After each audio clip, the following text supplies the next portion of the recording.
welcome to another episode of What Would You Do? With me, your host, Ginger in real life. But of course, I'm not alone. I win. No, and we are the It Girls. I love that we're remembering our intro. The intro, dude, like we had forgotten that first episode. Yeah. We just started speaking. And then we were like, we forgot the intro. That's so crazy. But anyway, new year, new us, Sioni, Sisiraiti. We're rolling now. We're on the ball. We're on the ball. So welcome to another episode of What Would You Do, guys? This is a brand new segment in our podcast where you guys send us your dilemmas and we weigh in and we tell you what we would do if we were in your situation. So, true to the title, let's just get started. Into it. Cool. So, this dilemma says advice needed. Right? I work in a 6-person department and I feel so isolated. I've weirdly stumbled upon my department having meetings without me and I don't know what's going on. To be fair, my department is reformatting and the biggest part of the reformatting seems to be my position. I spoke to my boss about my concern and she made me feel a lot better about it. Like, I'm qualified to be put into these new categories created. I know it's the end of the year, so I've let it go for the last few weeks thinking budgets, plans are being readjusted and so forth. But even then, why wouldn't I be included in meetings in general just to know what's going on? Okay. It also goes beyond that. My team, minus my boss, goes to lunch every day and I tend to like to work through my lunch to get home to my kids sooner. They take an hour to an hour and a half lunch. Some of them are married, but none of them have kids. I can't afford to go on these long lunches, which has led me to missing out on the inside conversations and generally feeling left out. Feeling left out on job conversations and social conversations has left me feeling incredibly uneasy. My current responsibilities are mostly finishing up a particular overwhelming busy work task before it will finally be outsourced. But I feel like I've been so left out on everything. I have also been working on projects with other teams that I do feel more valued, but my boss wants to delegate this responsibility to them entirely. At this point, everything I've been doing is being changed and I don't know what my role will be. It's scary. While I'd love to bond over lunch every day, I get paid less than them. I get paid less than all of them and I have kids to pay for. I worry I am giving off the wrong impression that I don't like them, which isn't the case. I guess my question is, how do I feel better about my relationship with my co-workers and my job as a whole? I actually thought this would be such a nice story because you're a corporate girly. And you know office politics and stuff like that. I do not. So maybe you tell us, what would you do if this was you? If you were getting left out at work, or rather you feel left out because it seems like Isimo support because she cannot spend time with him. I feel like from what I'm reading, what we read, like I think obviously she can't spend time with them, right? And another thing that was just buzzing for me was that like our responsibilities our funny, meaning there's a certain degree of acceptance that she might need to like have. Sort of have, right? To say, obviously I've got kids and, you know.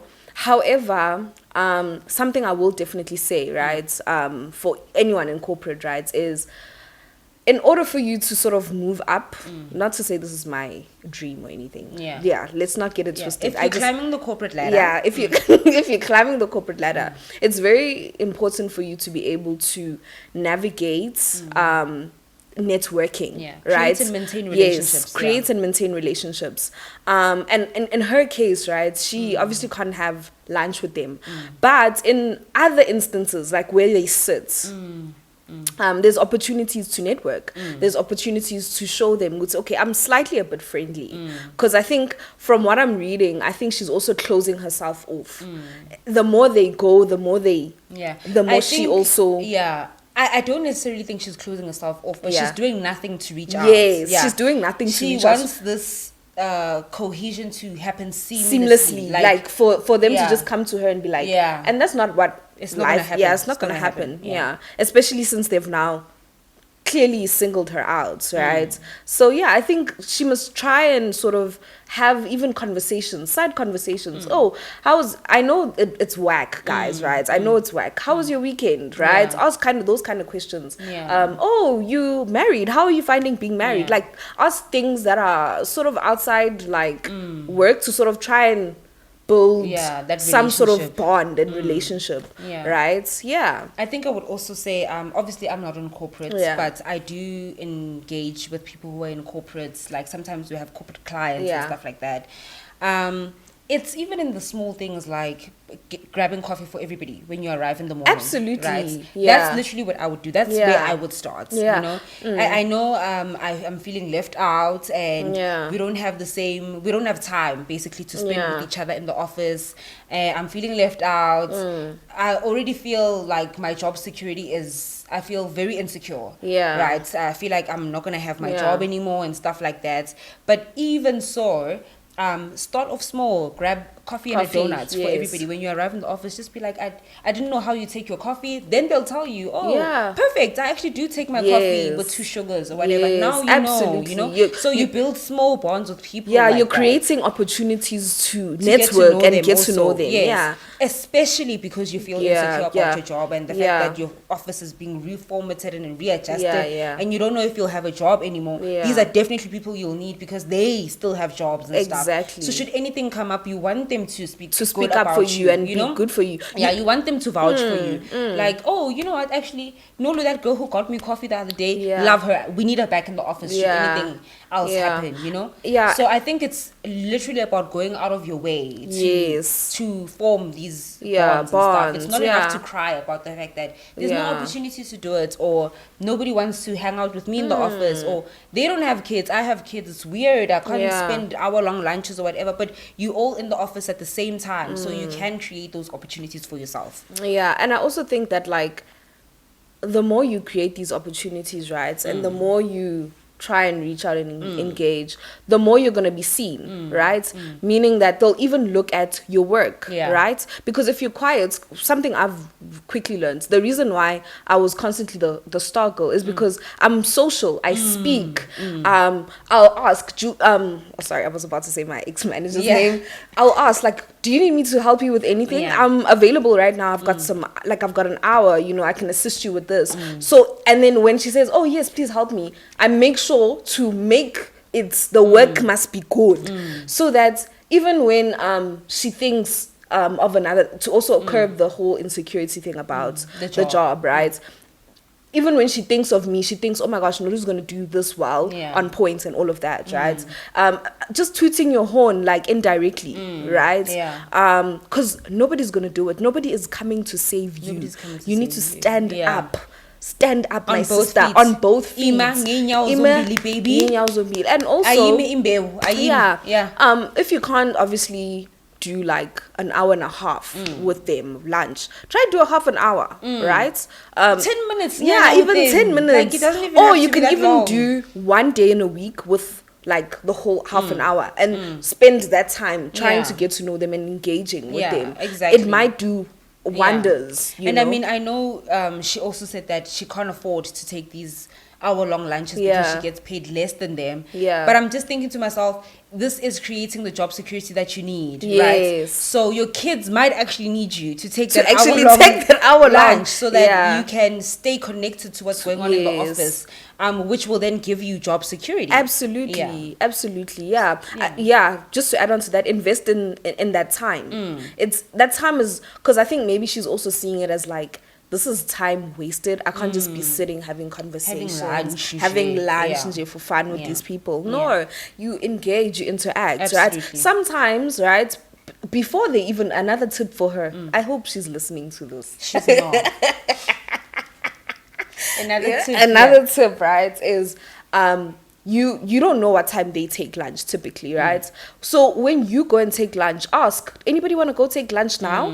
No, nobody's gonna watch you and be like, no, or what? Or ask, when are you guys taking lunch? Can I join? Right? You need to be bold and brave, right? Yeah. Nobody's coming to save you. Nobody's gonna come and interact with you or go out of the way to make you feel included. No, that's not how the world works, especially in corporates, right? So more especially in corporates, actually, because nobody gives a damn about you. Exactly. Yeah. So you need to try and go out of your way, try and engage, try and create opportunities where you can sell yourself, right? Have that, what do they call it, an elevator pitch. What do you do? What are you good at, right?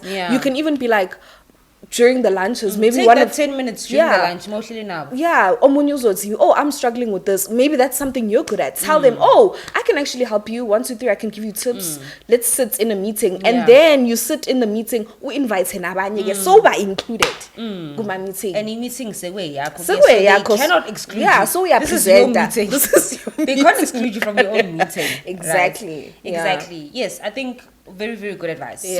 So just to wrap up what we would do.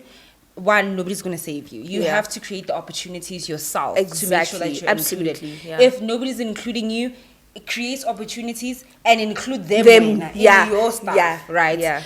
When they take lunch, try things like grabbing them coffee or whatever for that lunch. When it's Valentine's, but chocolate. You know, it's happy Valentine's or something. With cute little notes or something. Yeah, in the new year, because you literally said, I know it's the end of the year. So if you come back to work next year, I know you said they're reformatting, restructuring or whatever. If you come back to work in the new year, grab everybody a cute little card. Like, Happy New Year, I hope this is the best year yet of your life or whatever. Yeah. Do things like that to get to know people and to give them the opportunity to also get to know you, right? Sitting passively and waiting for them to be like, by the way, you are, it's not gonna work. It's not gonna work. Yeah, and also it's not gonna run. Insecurity. Emsebenzini isikhathi sokusebenza shaya ispani.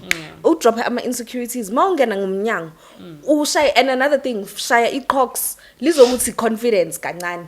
Zama nje ukuthi iqox ufake iqox ugqoke i-formal pants uthi button up uthi qox unyathela namadimoni wonke. I'm so dead ngoba uyena onyathela amadimoni. Exactly. I'm so literally dead. The other day just before we closed, they were like, oh my gosh, it was the first time I wore flats. They were like, oh my gosh, this is the first time we've seen flat you with. Really shocked. Yeah, really shocked ngoba mina ngihlezi ngigqoka iqox nginyathela amadimoni. Period. So that I can, when I say thank you.